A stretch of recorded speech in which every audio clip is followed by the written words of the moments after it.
G'day trendsetters, I'm John with Gravel Cyclist here poolside today, joined by my partner in awesome, otherwise known as Lady Gravel Cyclist. We are presenting to you today the Thomus, with an emphasis on the O. Forgive me if I've completely bollocksed up the pronunciation. This company hails from Switzerland. They've been in business since 1991, so over 30 years if you're doing your arithmetic correctly. They're trying to make inroads into the United States because up until this time, they've mostly been localized to Switzerland and neighboring countries. Now, the specifications on this bicycle are a little bit vague, but I believe the starting price in US dollars is around $5,500 to be exact, and it might be spec'd with a Shramforce ETAP Access group sets. Whatever you do, be sure to check out the Thomus website, that's spelled THOEMUS.com. Watch that space for further developments. This bike relies upon the currently in vogue mountain bike methodology of sizing. What does that mean? It means this bike has a longer top tube than you might expect.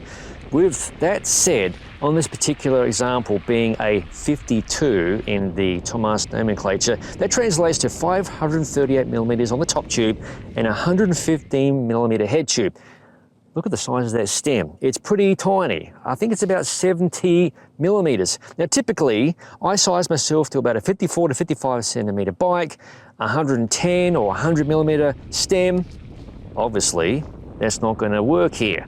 However, this bike perfectly fits the Lady Gravel Cyclist, so we're going to capture her insights later on in the video. The bike here to my right is an all carbon frame. I don't know the exact specifications, but it's carbon, including the tapered carbon fork. Now, there's a lot of integration in this bike. Now, when I say integration, every cable runs inside the frame, but where that differs from a lot of bikes that are currently following the trend of a fully integrated setup, Thomus chooses to route their handlebar cables outside of the handlebars and underneath the stem, not through the stem, but they still run through the headset bearing, which obviously does present a few challenges for maintenance and so on. But thankfully, there is a couple of two-piece spaces beneath the stems so you can adjust your steerer height and so on. The big standout feature for me on this bike is its pretty impressive tire clearance, which is 50 millimeters front and rear, and that's kind of helped by that chainstay length being 427 millimeters. The cockpit parts are an all Thomus affair. Starting at the front end, you've got this slightly flared Thomus handlebar accompanied by an ultra short Thomus stem. At the back end, a 31.6 millimeter zero setback Thomus seat post. Inside that seat post is the Di2 battery. I'll talk about the group set momentarily. But they're bucking the trend because a lot of these sorts of bikes like to rely on a 27.2 millimeter seat post, which, as you trendsetters know, has a modicum of flex, whereas this bigger tube, not so much. So we'll ask LGC about the comfort factor later on. For mounting points, you get the usual places on the down tube and seat tube for your water bottles and on the top tube for your bento box if you prefer. When this bicycle first arrived at GC headquarters, it was fitted out with a pair of Head Emporia GA Pro wheels. Of interest, I have reviewed those wheels already. You can check out that review linked in the description below.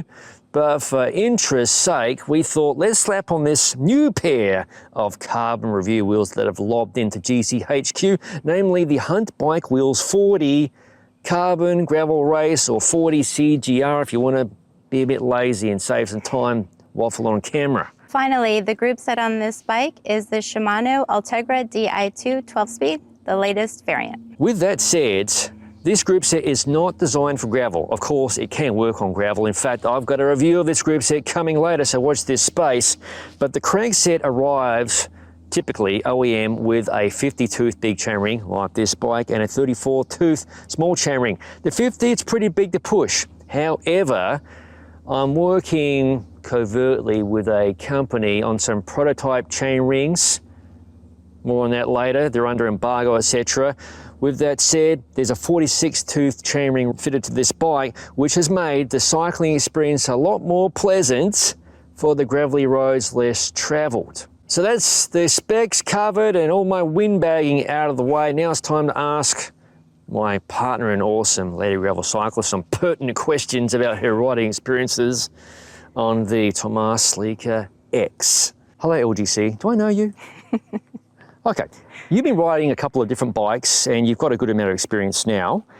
Are there some standout positives you can think about this particular bike that spring to mind? So I noticed on this bicycle, I seem to go kind of fast. I don't know if it's because it's lighter than the Ribble and obviously lighter than the e-bike I've been riding, but it seems very quick when I get going. Any negatives that spring to mind?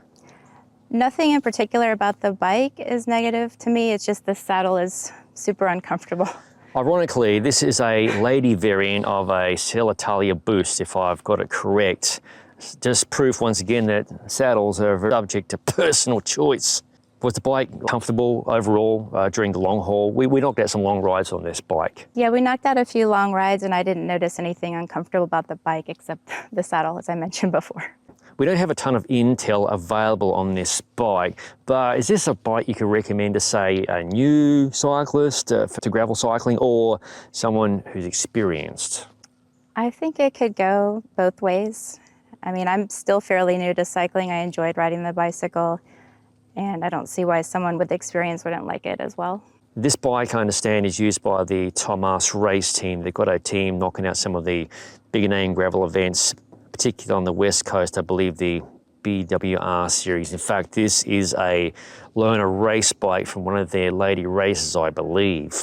All right, LGC, you're a lady of few words, but are there any other thoughts you'd like to share about riding this machine? I actually like the handlebars on it.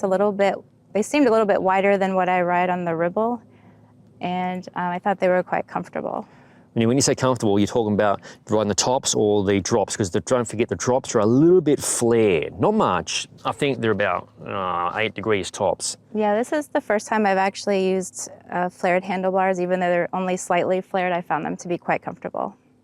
Interesting. She's bucking the trend around here because I'm not a huge fan of flared handlebars. Oh, God. That's nice. Bloody dog's drinking my drink. That's a mixed drink, you alcoholic. You believe this? All right. Yeah, you can't. Oh my God. All right, what were we doing next? I remember. Well, hello again, Tuesday. This bike, as I've already mentioned several times, is custom built and it's fitted with Shimano Ultegra Di2 12-speed LGC. Now, I did customize the shifting to suit your needs, meaning SRAM-esque, like with its shifting, because you like riding SRAM ETAP or have been riding SRAM ETAP from day one. How did you like the Shimano experience? Actually, I just remember this is my second time riding Shimano, as I rode the Trek e-bike with Shimano in Italy. But I prefer that you've changed it to the SRAM setup, because before when I was trying to change gears or drop to the smaller chainring or up to the larger chainring, I was hitting the wrong buttons when you're not used to that. Long story short, trendsetters, I mapped out the big paddle buttons here to change the rear derailleur. So right side down the cassette, left side up the cassette, and the small buttons affect the front chain ring or front derailleur change. LGC, in closing, anything else you can think to add? No. All right, that's a wrap. Well, with that said, thank you, LGC, for helping me out with this review. Originally, I was going to review this bike, but thankfully, LGC threw me a bone and fitted itself perfectly to this bike. The dog's going in the pool. You saw it first here on camera. All right, as always, thank you for watching. If you haven't already, please consider subscribing to the Gravel Cyclist YouTube channel for no bullshit gravel bike reviews such as this one, other product reviews, dogs going in the pool, ride experience videos, and of course, general madness likely involved in that dog.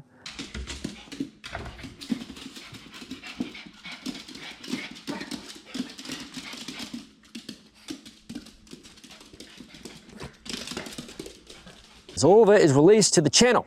We'll see you, I definitely see you, in the next video.